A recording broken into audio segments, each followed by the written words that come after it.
Selamat pagi semuanya.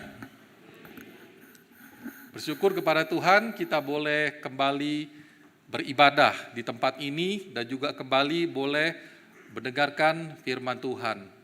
Biarlah firman Tuhan ini memberkati kita, khususnya memberkati keluarga kita. Karena kita bulan ini sedang menikmati bulan keluarga. Dan biarlah juga seluruh rangkaian acara bulan keluarga juga boleh mendatangkan berkat tersendiri di dalam keluarga kita. Nah saudara, mari saya mengajak kita membuka Efesus pasal 5 ayat yang ke-18. Efesus 5 ayat yang ke-18. Kita membacanya secara serentak bersama-sama. Efesus 5 ayat yang ke-18. 1, 2, 3.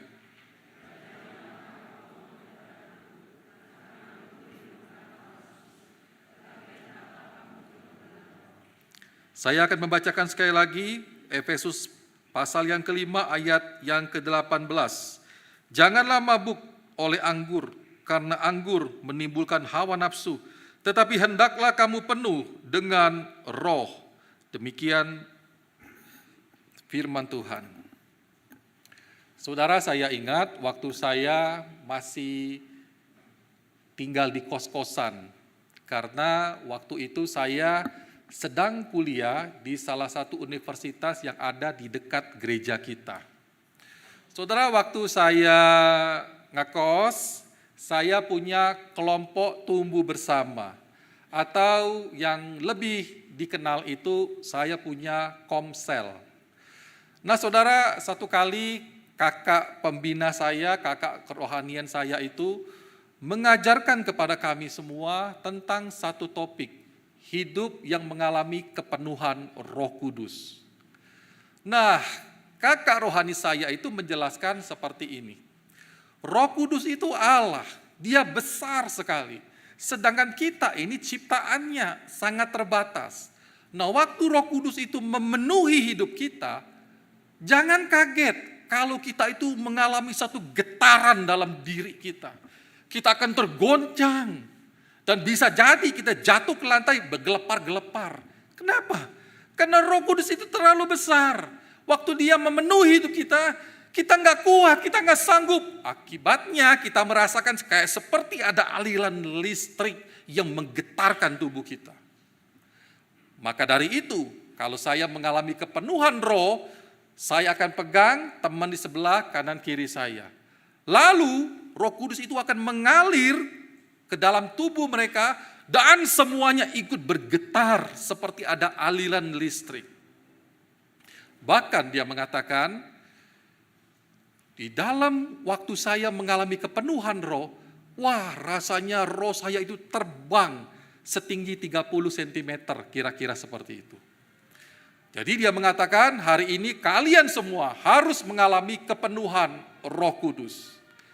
Nah saudara, waktu itu saya senang sekali, saya antusias sekali, saya pengen hidup saya mengalami kepenuhan roh. Kenapa? Ya gimana gak kepengen saudara, hidup itu dialiri aliran listrik, wah bisa bergetar, jangan-jangan saya bisa jadi superhero, wah apalagi katanya saya bisa terbang rohnya. Saya pengen. Singkat cerita, kakak pembina saya itu angkat tangan dan lalu semuanya berbahasa roh. Kecuali saya, karena saya tidak dikaruniakan Tuhan bahasa roh. Saudara, waktu semuanya bergandengan tangan, bikin lingkaran, semua berbahasa roh. Saya tunggu-tunggu, kapan saya kesetrum-kesetrumnya? Kapan saya bergetar tubuh saya ini? Kok gak bergetar-getar, kok gak kesetrum-kesetrum? Lalu saya pikir-pikir, jangan-jangan tanpa sadar roh saya ini sudah terbang ini. Wah, lalu saya iseng, saya nakal, saya buka mata, saya ngintip ke lantai. Saya sudah terbang atau belum? Ternyata saudara, ajaib, saya tetap duduk di lantai. Gak terbang saudara.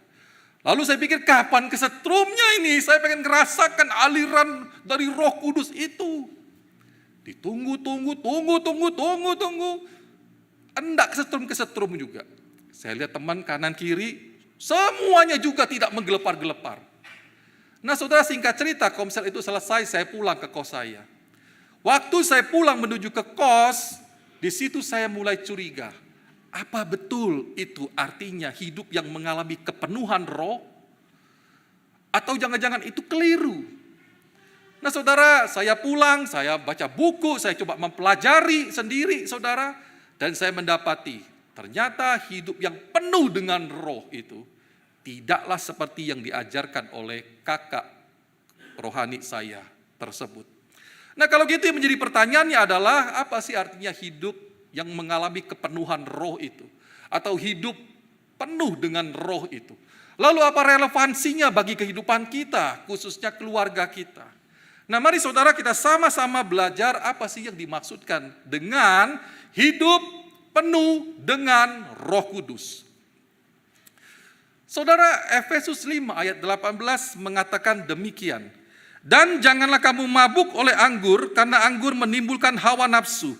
Tetapi hendaklah kamu penuh dengan roh.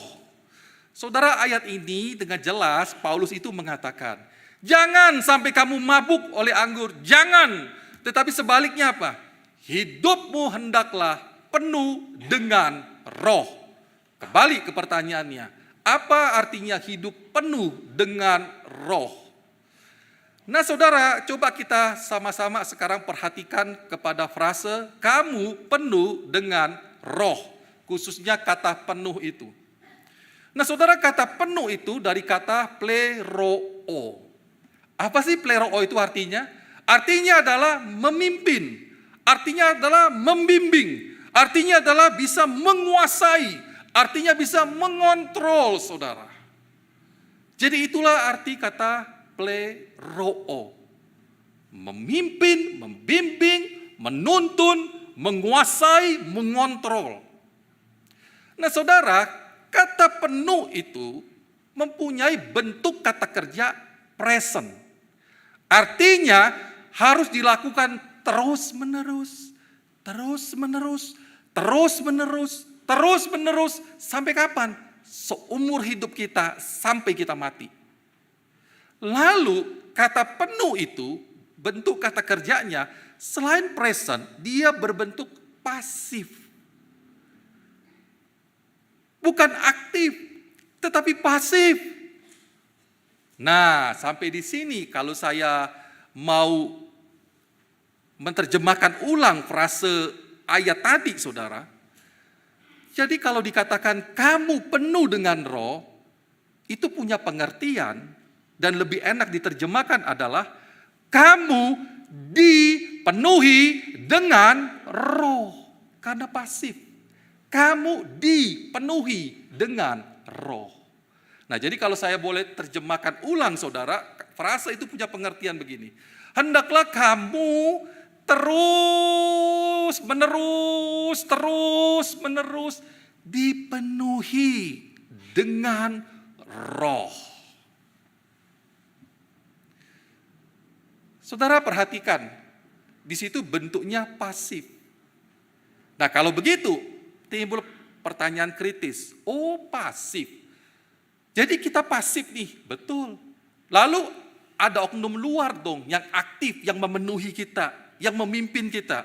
Iya betul. Siapa pertanyaannya? Siapa yang memimpin, siapa yang memenuhkan kita? Siapa? Allah Roh Kudus. Jadi Allah Roh Kuduslah yang akan memimpin atau memenuhi atau mengontrol kehidupan kita.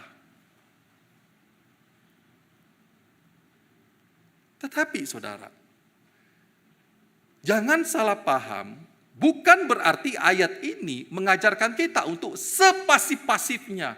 Oh kalau gitu Roh Kudus yang aktif, saya yang pasif, diam aja, Roh Kudus yang akan memenuhi saya, akan menguasai saya, mengontrol saya. Udahlah saya diam aja. Ngopi, makan pisang goreng, wah asik saya pasif aja, nyantai. Saudara enggak begitu juga. Jangan pasif sepasif-pasifnya. Loh maksudnya apa? Karena saudara kalau kita lihat di sana, selain pasif, itu ada bentuk kata kerjanya imperatif. Jadi itu bentuknya sebuah perintah. Yang namanya perintah mendorong kita untuk melakukan sesuatu. Berarti ada aktifnya juga. Ada pasif, tapi ada unsur aktifnya juga. Loh, bingung. Maksudnya apa? Pelin-pelan, satu pasif, satu aktif.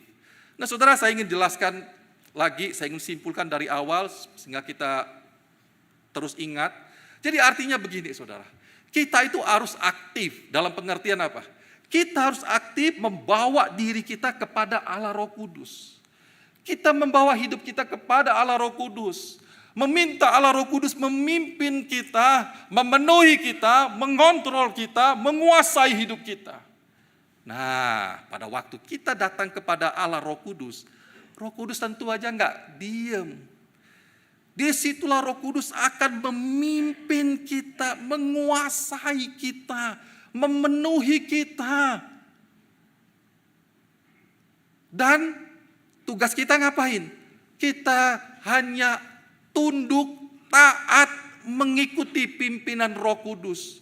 Roh Kudus mau bawa kita ke kiri, kita taat, tunduk ke kiri. Roh Kudus membawa kita ke kanan, kita tunduk, taat ke kanan. Roh Kudus membawa kita ke atas, entah ke bawah. Kita tunduk, taat, ikut Roh Kudus, entah ke atas, entah ke bawah. Di situ pengertian pasifnya. Kita pasif, ikut pimpinan Tuhan, ikut pimpinan Roh Kudus. Nah, saudara, dari penjelasan ini, kalau begitu, apa sih artinya hidup yang mengalami kepenuhan Roh Kudus atau hidup penuh dengan Roh Kudus? Saudara, sebenarnya simpel saja, saudara. Itu artinya adalah hidup yang terus-menerus. Hidup yang terus-menerus mau tunduk dan dipimpin atau dikuasai oleh Roh Kudus.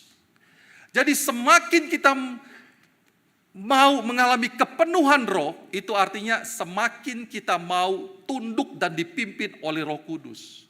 Jadi nggak ada kaitan sama menggelepar, nggak ada kaitan sama setrum menyetrum, nggak ada kaitan sama trans, terbang roh kita, nggak ada kaitannya. Itu hanya berbicara hidup kita ini mau dikuasai, mau dipimpin oleh Roh Kudus. Saudara, izinkan saya memberikan sebuah ilustrasi sehingga ini boleh menolong kita ingat dan semakin memahami kebenaran yang kita renungkan pada pagi hari ini.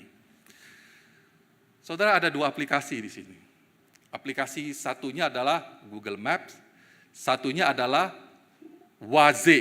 Ada yang bilang Waze, ya Waze. Saya lebih suka nyebutnya Waze. Ada orang bilang Waze, ya apapun itulah ya sebutan. Yang penting kita enjoy aja. Saya nyebutnya Waze. Nah saudara, ini aplikasi yang sangat menolong sekali kalau kita berpergian ke tempat yang kita tidak tahu jalannya di mana. Betul enggak saudara? Ya, kalau kita mau pergi misalnya ke mall BIP, di mana mall BIP ya? Jalannya di mana ya? Kita keluarkan handphone. Kita aktif keluarkan handphone, kita aktif hidupkan aplikasi Waze atau Google Map. Kita aktif. Kita klik tab, lalu kita ketik tempat tujuan mau kemana, mall BIP misalnya. Saudara tahu apa yang terjadi waktu kita klik nama tempat yang kita tuju, langsung kan, wah keluar jalannya, betul ya, keluar jalannya. Nah, setelah kita aktif minta tolong dengan Waze, kita aktif, tentu Waze itu yang akan aktif mengarahkan tuntunan, menuntun, memandu, memimpin hidup kita, betul kan? Tinggal tugas kita ngapain? Ya udah, bawa mobil tinggal ikutin aja. Waze-nya bilang belok kiri kan? Belok kanan, putar ke kiri, putar ke kanan, ikutin aja kan? Betul kan saudara ya? Jadi itu betul-betul hidup kita itu dipimpin oleh Waze, oleh Google Maps. Kita hanya ikutin aja. Itu maksudnya kita pasif di sana. Ikut aja, jangan berontak, jangan ngeyel. Ikutin saja. Waze itu dengan aktif akan menuntun, memimpin hidup kita. Semakin kita taat, tunduk dengan pimpinan Waze, semakin kita mengalami kepenuhan Waze. Gitu ya kira-kira. Nah saudara, dari sini betapa pentingnya kita memahami, oh hidup itu harus betul-betul dipimpin atau dipenuhi oleh Roh Kudus, saudara. Kenapa, saudara? Karena kita tahu musuh kita iblis. Iblis itu seperti singa yang mengaum-ngaum. Dia akan membuat berbagai macam pencobaan untuk menjatuhkan dan merusak dan menghancurkan keluarga kita. Saudara, saya percaya iblis tidak senang dengan keluarga kita menjadi keluarga yang bahagia di dalam Tuhan. Dia akan coba berbagai macam cara menghancurkan keluarga kita yang sudah kita bangun. Saudara, kita tidak tahu apa yang terjadi di depan. Besok ada pencobaan apa yang akan menjerat kita. Rencana tipu muslihat iblis apa yang akan menghancurkan keluarga kita. Saudara, oleh karena itu mari saudara, kita harus dipimpin, dipenuhi oleh Roh Kudus. Karena Roh Kuduslah berkuasa, dia tahu hari esok, dia memegang jalannya hidup ini, dia mampu untuk menuntun kita lolos dari pencobaan iblis, lolos dari mara bahaya. Karena Roh Kudus, dia Allah, dia sanggup menolong kita. Saudara, oleh karena itu, saudara, biarlah pagi-pagi waktu kita bangun tidur, waktu kita sebelum bekerja, sebelum kita mengantar anak kita sekolah, ayo kumpulkan keluarga kita, ayo doa bareng. Kita doa bareng, minta Tuhan pimpin keluargaku Tuhan. Tuhan pimpin anggota keluargaku Tuhan. Pimpin Tuhan. Jauhkan dari pencobaan, jauhkan dari mara bahaya. Kita minta Roh Kudus memimpin kehidupan kita semua. Saudara, dengan demikian Roh Kudus akan memimpin setiap anggota keluarga kita. Saudara, izinkan saya bertanya, bagaimana dengan kehidupan doa pagi kita? Apakah pagi-pagi waktu kita bangun tidur kita seperti kelabakan ke sana ke sini, saking sibuknya nggak sempat lagi berdoa minta Tuhan yang pimpin kehidupan anggota keluarga kita hari ini. Saudara, jujur saya sebagai hamba Tuhan pun juga ditegur melalui kebenaran firman Tuhan ini. Mari saudara, pagi-pagi kita ambil komitmen, datang kepada Tuhan, minta Tuhan memimpin kehidupan kita, dan Dia akan memenuhi, Dia akan memimpin kehidupan kita, Dia menguasai kehidupan kita. Saudara, yang menjadi perenungan kita selanjutnya adalah, kalau kita mau hidup kita itu dipenuhi atau sepadan itu dipimpin oleh Roh Kudus, apa sih dampaknya dalam kehidupan kita? Apa sih dampaknya kalau kita mau hidup kita itu dipimpin atau dipenuhi oleh Roh Kudus? Apa sih dampaknya? Nah saudara, yang pertama saudara, kita dapat hidup kudus di hadapan Tuhan. Kita dapat hidup kudus di hadapan Tuhan. Saudara, mari kita kembali melihat Efesus pasal 5 ayat yang ke-18. Dikatakan demikian. Dan janganlah kamu mabuk oleh anggur, karena anggur menimbulkan hawa nafsu. Tetapi hendaklah kamu penuh dengan roh. Saudara, pada bagian ini Paulus itu sebenarnya mengkontraskan.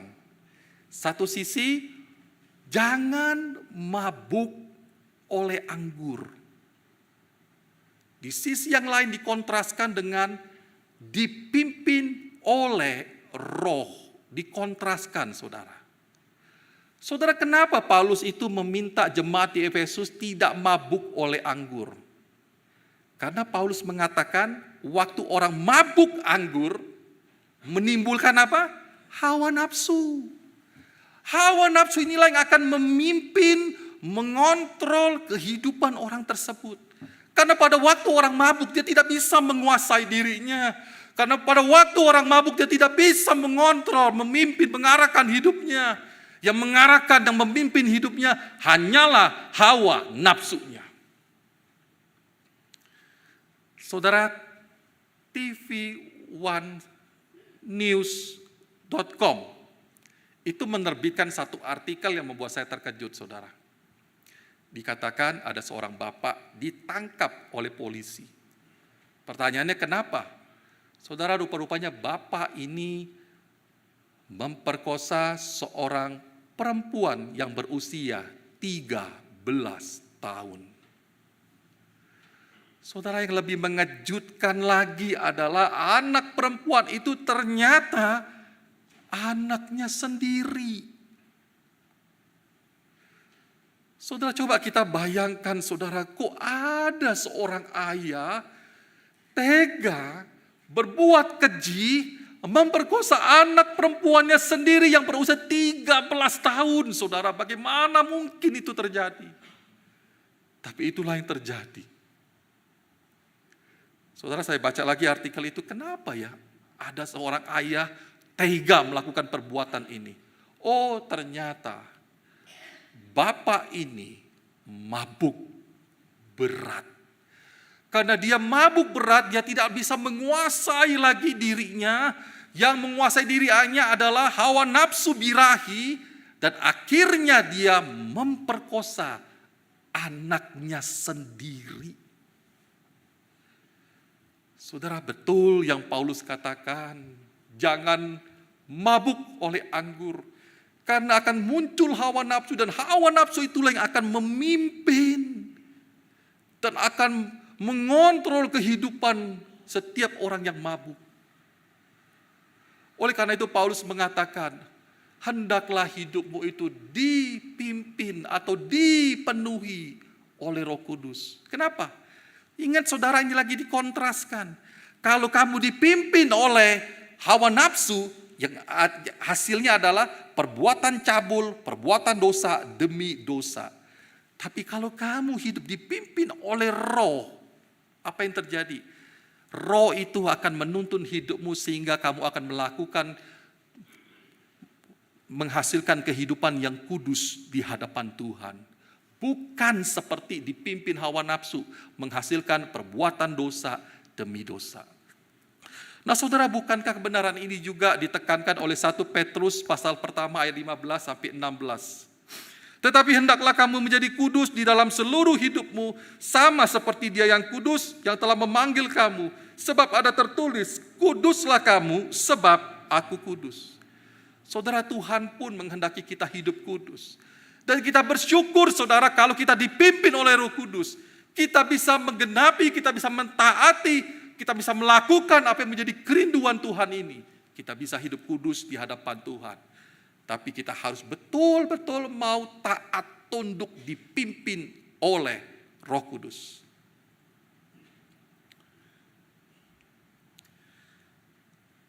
Saudara, satu kali waktu saya masih pelayanan di Jakarta, ada seorang perempuan pulang dari kerja. Perempuan itu mengatakan, Kowardi, bisa enggak kita bicara? Saudara, saya lihat dari matanya, dia habis menangis dan dia akhirnya menangis lagi dan menangis lagi. Saya bilang, oke, kita tentu saja boleh ngobrol, ayo kita ngobrol. Saudara, di dalam ruangan kantor hamba Tuhan, dia menangis dan menangis. Saya berikan dia waktu untuk menuangkan semua kesedihannya.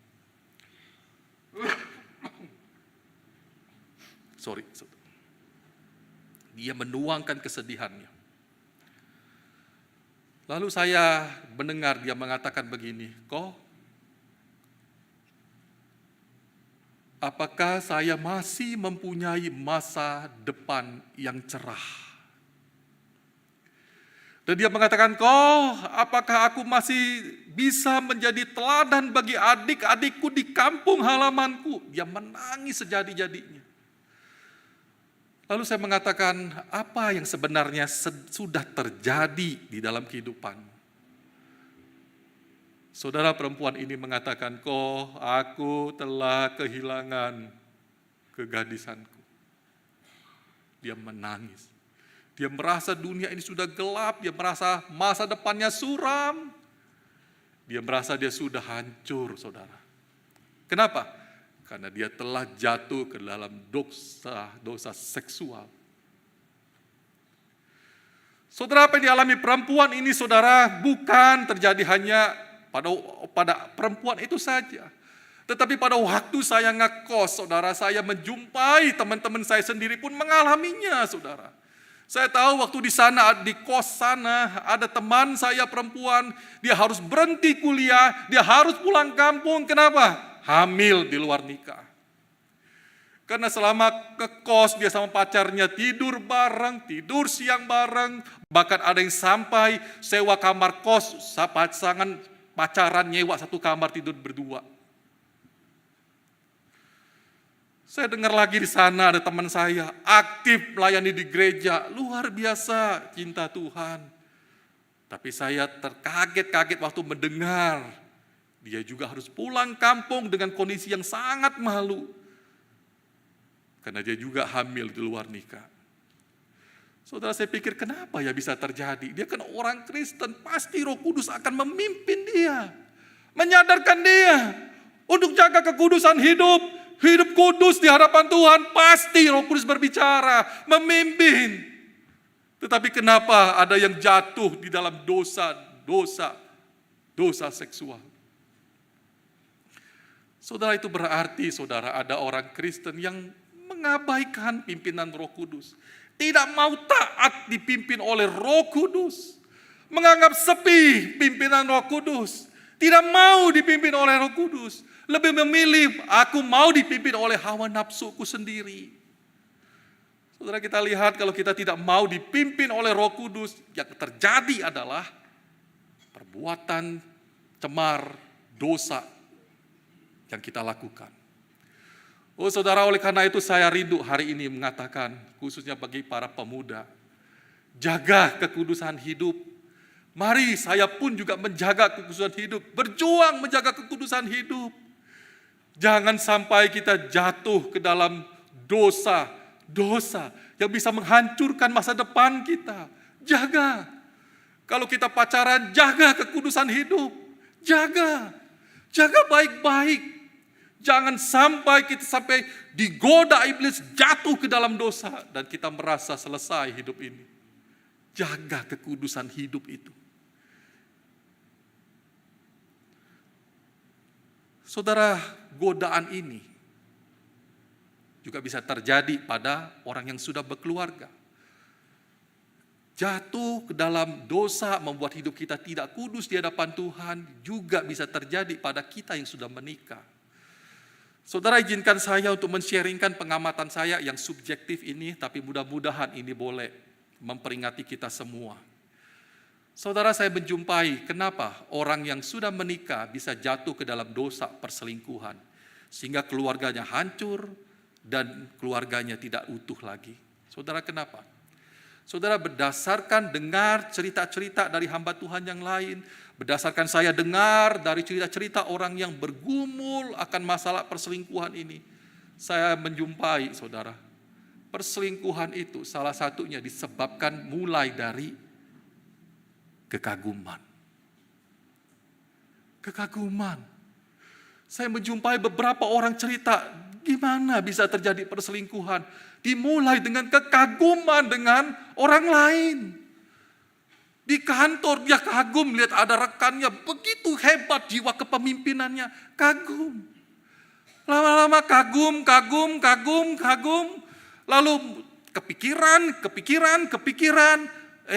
muncul lama-lama perasaan suka dengan orang itu.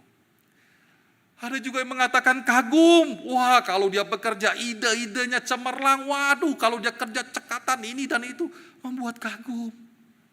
Terus diperhatikan, wah hebat nih orangnya, terus kagum, memperhatikan, lama-lama keinget terus. Lama-lama timbul perasaan, dan celakanya adalah lawan itu juga muncul perasaan, perselingkuhan terjadi. Saudara, oleh karena itu, saudara, kalau Roh Kudus pemimpin kita, jangan anggap sepi pimpinan Roh Kudus. Jangan abaikan pimpinan Roh Kudus. Kalau Roh Kudus mengingatkan kita, jangan main api, buang api itu. Kalau Roh Kudus mengingatkan kita, stop, berhenti, ini lewat batas. Mari kita mau tunduk dan taat kepada pimpinan Roh Kudus. Dia akan membawa kita keluar dari kehidupan yang berdosa. Dia akan membawa kita hidup benar kudus di hadapan Tuhan. Saudara, mari sama-sama kita tunduk, taat dengan pimpinan Roh Kudus. Taati, lakukan itu.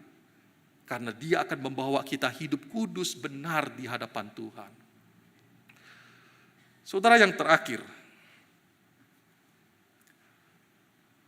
apa dampaknya kalau hidup kita itu mau dipimpin oleh Roh Kudus. Saudara, yang terakhir adalah maka hidup kita akan menghasilkan buah roh. Nah saudara, saya akan membacakan Galatia pasal 5 ayat 22 sampai yang ke-23. Dikatakan demikian, tetapi buah roh ialah kasih, sukacita, damai sejahtera, kesabaran, kemurahan, kebaikan, kesetiaan, kelemah lembutan, dan penguasaan diri. Saudara, izinkan saya dengan sekilas untuk menjelaskan konteks dari Galatia pasal 5. Saudara, Galatia pasal 5 itu menjelaskan bahwa Paulus itu ngomong, di dalam kehidupan kita, sekalipun kita ini sudah orang percaya, terjadi peperangan dalam diri kita. Peperangan siapa lawan siapa? Keinginan daging dengan hidup yang mau dipimpin oleh roh. Ini berkecamuk dalam kehidupan kita. Betul saudara ya? Oh, ini berkecamuk, di satu sisi kita ditarik untuk melakukan keinginan daging. Tapi di satu sisi ada tarikan hidup dipimpin oleh roh. Berperang terus. Nah Paulus mengatakan, kamu mau dipimpin oleh siapa? Kalau kamu mau dipimpin oleh kalau kamu mau melakukan keinginan daging, hasilnya adalah apa? Perbuatan cemar, dosa, dosa, dosa, dan dosa. Tapi berbeda sekali kalau kamu mau dipimpin oleh roh. Apa yang terjadi? Dikatakan kamu akan menghasilkan buah roh. Nah saudara, apa itu buah roh? Saya ingin menjelaskan apa itu buah roh. Dan saya rindu biarlah waktu kita kembali ingat tentang buah roh, kita semangat, kita termotivasi untuk mau dipimpin atau dipenuhi oleh Roh Kudus dalam kehidupan kita. Karena kita tahu betapa indahnya kalau hidup kita itu menghasilkan buah roh. Nah saudara, apa buah roh itu? Saudara, buah roh itu bentuknya tunggal, bukan jamak. Artinya saudara, kita tidak bisa mengatakan buah-buah roh. Enggak tepat itu. Yang benar itu adalah buah roh, tunggal. Nah, saya sendiri dalam khotbah juga, ya khotbah seringkali kepleset lidah ya. Suka bilang buah-buah roh, aduh sebenarnya buah roh. Karena lebih enak disebutnya itu buah-buah roh ya, daripada buah roh kayak ada yang nanggung begitu. Tapi yang betul itu adalah buah roh. Nah itu tunggal. Nah buah roh ini saudara menghasilkan 9 sifat. Atau ada orang mengatakan juga 9 karakter.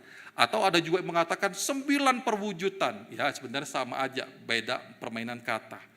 Jadi saudara, buah tunggal itu menghasilkan 9 karakter. Nah saudara, 9 ini adalah kasih, sukacita, damai sejahtera, kesabaran, dan seterusnya, seterusnya, dan seterusnya. Nah yang perlu kita perhatikan adalah mengapa Paulus itu menggunakan kata buah di situ. Mengapa kata buah? Nah saudara, tentu saja Paulus itu ingin menyampaikan kebenaran-kebenarannya yang bisa ditangkap dengan gamblang. Makanya dia menggunakan kata buah. Nah saudara, apa maksudnya waktu Paulus menggunakan kata buah? Nah saudara, yang pertama, itu untuk menunjukkan bahwa buah roh itu hasil pekerjaan Roh Kudus. Saudara, yang namanya buah tidak mungkin langsung muncul sendirinya. Pup. Gak ada saudara. Tahu-tahu tengah malam jatuh dari langit, bang, kena genteng rumah kita. Buah duren muncul. Gak mungkin saudara. Pasti buah itu muncul harus ada pohonnya. Ada pohon dan menghasilkan buah. Nah, makanya Paulus menggunakan kata buah untuk menyampaikan satu kebenaran bahwa buah roh itu dihasilkan bukan muncul sendiri, bukan karena usaha manusia, tapi itu muncul karena pekerjaan Roh Kudus.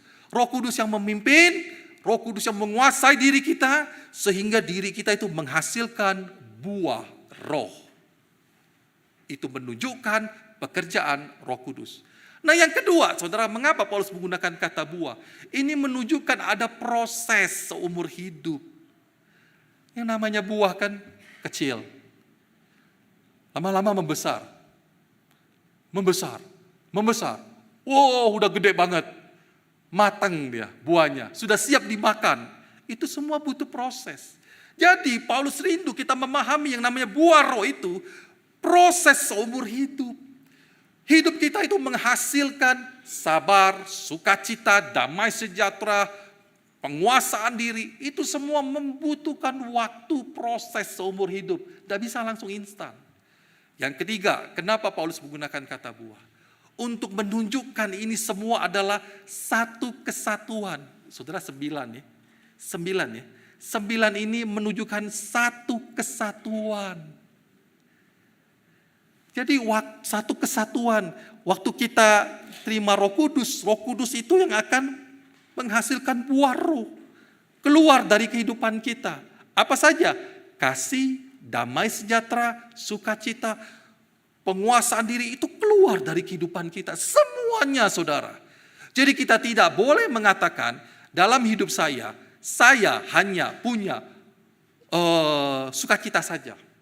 Tapi saya nggak punya penguasaan diri. Jadi sorry ya istri ya, kalau saya ngomong kasar, kalau saya dendang kamu, karena saya memang nggak punya buah penguasaan diri. Oh nggak bisa. Semua 9 itu pasti ada dan wajib ada dalam kehidupan orang percaya. Kalau sampai tidak keluar dari kehidupan kita, ada sesuatu yang salah dengan kerohanian kita. Karena orang percaya pasti akan menghasilkan buah roh dengan 9 karakter itu. Semuanya akan ada dalam kehidupan kita. Nah saudara, oleh karena itu Paulus mengingatkan, ini satu kesatuan. Semuanya harus dan wajib keluar dari kehidupan orang-orang percaya. Saudara, sampai di sini saya ingin simpulkan. Jadi buah roh itu bukan usaha manusia, tapi pekerjaan Roh Kudus. Dan ini terus berproses seumur hidup. Dan saudara, ini satu kesatuan. Semua 9 rasa ini harus keluar. Harus diwujudkan dari kehidupan orang-orang percaya. Saudara, ada beberapa teolog itu mengatakan demikian saudara. Sebenarnya 9 rasa ini itu sebenarnya mengacu ke satu pribadi. Pribadi siapa saudara? Tuhan Yesus. Sebenarnya 9 karakter ini mengacu kepada pribadi Yesus Kristus. Lihatlah Yesus Kristus, dia penuh dengan kemurahan hati. Lihatlah Yesus Kristus, dia penuh dengan damai sejahtera, dia penuh dengan sukacita, dia punya penguasaan diri, dia sabar dan lain sebagainya. Itu mengacu kepada Yesus Kristus. Jadi sebenarnya waktu kita itu mau dipimpin oleh roh, kita menghasilkan buah, itu sebenarnya dengan kata lain, hidup kita itu makin serupa Kristus. Penuh kasih, penuh damai sejahtera, penuh kemurahan, penuh penguasaan diri, itu semua mengacu kepada Kristus. Semakin hidup kita dipimpin oleh Roh Kudus, semakin kita itu mengalami transformasi serupa Kristus dalam hidup kita. Wah, saudara, luar biasa ya. Oleh karena itu saudara, rindukah kita menghasilkan buah? Hidup kita semakin serupa Kristus? Rindukah kita? Iya, kita harus rindu. Ini kabar gembira. Ini harus terjadi dalam hidup kita supaya kita semakin serupa Kristus. Yesus pujaan hati kita. Yesus yang kita sembah. Yesus yang kita layani seumur hidup kita. Oleh karena itu kita harus mau dipimpin oleh roh. Maka kita akan menghasilkan buah, kita akan makin serupa Yesus Kristus.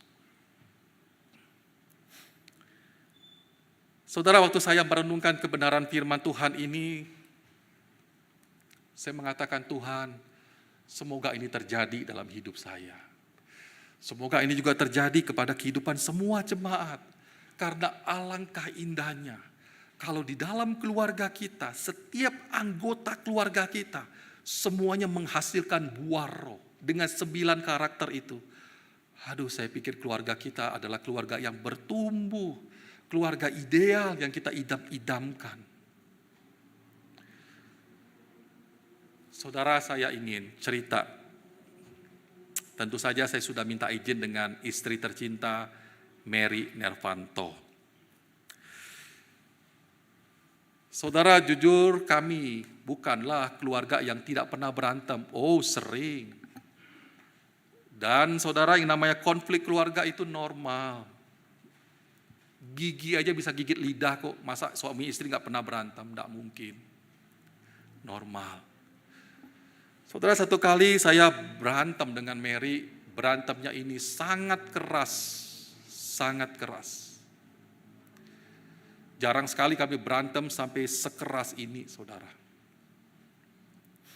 Saudara, waktu saya masih pelayanan di Jakarta, kami itu harus datang pagi, pulang malam. Jam 7 bisa sampai jam setengah 7 atau jam 6 malam. Jadi saudara, pada waktu itu Kristo anak saya sudah tidak lagi ASI doang, tapi ASI plus dikasih makanan yang lain. Nah, oleh karena itu Mary bangun subuh-subuh, dia itu harus cuci piring lah, ya beresin dapur lah, masak buat anak lah, untuk sarapannya lah, belum bawa termos air panas lah, waduh ribet banget. Untuk makan pagi, siang, sore lah, makan di gereja semua. Waduh ribet sekali saudara. Jadi zaman dulu itu, saya kalau ke gereja itu bawa stroller. Tangan kanan stroller, kiri ini tas baby, segede gaban. Kalau ke gereja dulu begini saudara. Isinya itu semua perlengkapan persiapan untuk anak, untuk Kristus. Nah sewaktu itu saudara, karena terlalu sibuk beres ini, kami bisa ke gereja dengan waktu yang mepet. Wah sebentar lagi gereja mau mulai, kami belum pergi saudara. Lalu Mary naik mobil, di situ saya meledak, saya marah. Saudara, dengan egoisnya saya marah kepada Mary, sudah jam berapa ini? Kenapa lama? Nanti kita telat bagaimana? Wah saya marah, meledak. Tanpa saya memikirkan, memahami betapa sibuknya dia harus mempersiapkan semua makanan untuk anak kami Kristus. Saya meledak, saya marah. Dan Mary juga meledak, marah saudara. Itu betul-betul seperti bom atom dalam mobil. Wah marah betul. Kalau hamba Tuhan marah juga biasa saudara, manusia juga ya. Tidak keluar ayat-ayat, oh tidak. Saudara kami marah. Lalu di dalam sepanjang jalan menuju gereja, itu kami diam-diaman. Kami diam-diaman. Saudara, saya percaya Roh Kudus memimpin hati saya waktu itu. Dia memimpin, dia berbicara lewat hati nurani saya. Dia mengatakan, hati nurani saya mengatakan, ayo minta maaf dengan istrimu. Saudara jujur, sekalipun saya hamba Tuhan, masih ada keberdosaan, masih ada daging, sifat kedagingan. Apa? Minta maaf sama istri. Gengsi. Betul ya Bapak-bapak ya? Minta maaf sama pasangan. Salah-salah dia kok. Mau minta maaf. Tapi saudara, hati nurani itu terus mengatakan, kamu pemimpin keluarga pria. Kamu pemimpin. Kamu mau dibawa kemana ini keluarga? Ayo. Kamu sebagai suami harus proaktif. Jangan biarkan keluarga itu seperti ini, diem-dieman, kayak perang dingin. Ayo, pemulihanlah. Ayo minta maaflah. Saudara jujur, saya masih sulit saudara. Tetapi disitulah saya coba belajar, ya saya mau minta maaf kepada istri saya. Saya berdoa kepada Tuhan, Tuhan mampukan saya terlalu egois, saya terlalu gengsi, ego terlalu besar. Tolong saya Tuhan, saya mau minta maaf, saya mau ikutin pimpinan Tuhan. Saudara sampai di parkiran mobil, masih diam-diam. Lalu saya, kok berat sekali minta maaf ya. Langsung saya bilang, saya pegang pahanya, duduk di depan. Mer, maafin saya ya. Saya terlalu egois. Saya terlalu mementingkan diri sendiri, saya tidak peduli dengan kesibukan kamu, keadaan kamu, kondisi saya, kamu maafin saya. Oh saudara, waktu istri saya dengar saya minta maaf, langsung dia begini, dia menangis terseduh-seduh, dia menangis jadi-jadinya. Saya bilang, Mer, maafin saya. Dia nangis sambil menundukkan kepala, iya dia memaafkan saya. Saudara, saat itu saya juga bingung. Kenapa pada waktu itu, entah kenapa waktu saya menyerahkan kepada pimpinan Tuhan, entah kenapa di situ ego itu mulai turun. Mulai terjadi ada penguasaan diri di sana. Ada muncul hati yang penuh dengan mengasihi istri saya. Muncul ada satu kesabaran, ada satu ketahanan di dalam hati saya. Dan akhirnya saudara, itu memampukan saya bisa meminta maaf kepada istri saya. Saya mengatakan, Mer, maaf ya, maafin saya, terlalu egois. Lalu saudara, apa yang terjadi? Hati nurani saya juga mengatakan, peluk istrimu. Setelah minta maaf, peluk istrimu. Saudara, saya mau peluk istri saya untuk menyatakan ketulusan saya minta maaf. Waktu saya mau peluk istri saya,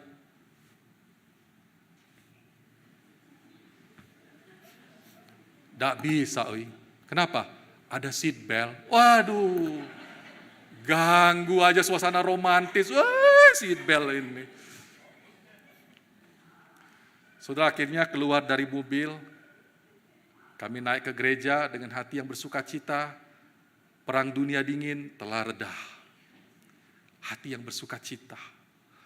Oh saudara, betul, kalau kita mau dipimpin oleh Roh Kudus, kita akan menghasilkan buah roh dalam hidup kita. Indah sekali.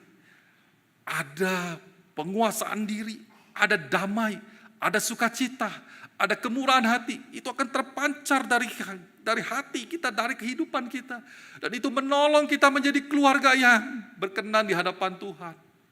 Saudara, suami mana yang tidak senang kalau istrinya itu, hidupnya itu memancarkan buah roh, di mana istrinya penuh dengan kesabaran. Oh, suami mana yang gak senang istri yang sabar. Amin, suami. Amin kan. Saudara, istri mana sih yang gak senang kalau suaminya juga penuh dengan kesabaran. Tidak dikit-dikit mau nuding, sabar. Istri mana sih yang gak senang? Istri mana sih gak senang kalau suaminya itu penuh dengan penguasaan diri. Waktu mau marah, mau nyebut nama-nama hewan di kebun binatang, langsung nggak jadi ngomong. Istri mana sih yang gak senang kalau melihat suaminya penuh dengan kemurahan hati, wah dikasih dengan kemurahan, mengasihi istrinya, bahkan uang salon dinaikin, amin. Senang kan? Saudara, betapa indahnya saya memikirkan, alangkah indahnya kalau setiap anggota keluarga, semuanya saudara memancarkan buah roh dengan 9 karakter itu. Sekalipun ada konflik itu akan bisa diselesaikan. Karena kita punya penguasaan diri, karena kita punya kemurahan, karena kita punya kasih terpancar. Sehingga suatu saat kelak orang akan melihat keluarga kita. Keluarga yang memancarkan Kristus Yesus di dalam keluarga kita. Karena ada kasih Tuhan terpancar di situ. Kesabaran Kristus terpancar di situ. Dan nama Yesus ditinggikan, dipermuliakan lewat keluarga kita. Saudara, oleh karena itu hiduplah dipimpin oleh Roh. Mari kita berdoa.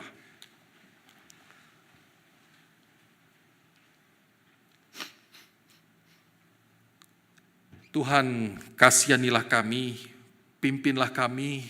Kami membutuhkan pimpinan dari Tuhan. Kami tidak sanggup berjalan sendiri, kami mohon, kami butuh dipimpin, kami butuh dibimbing, kami butuh dilatih ya Tuhan. Tolong kami, biarlah pulang dari tempat ini, sungguh Roh Kudus terus memimpin kami dan kami tidak mengabaikan Roh Kudus dan sungguh-sungguh kami melakukan apa yang diperintahkan oleh Roh Kudus. Terima kasih Bapa di surga untuk hari ini, terima kasih untuk firman-Mu. Dengar doa kami. Dalam nama Tuhan Yesus kami berdoa dan kami bersyukur. Amin.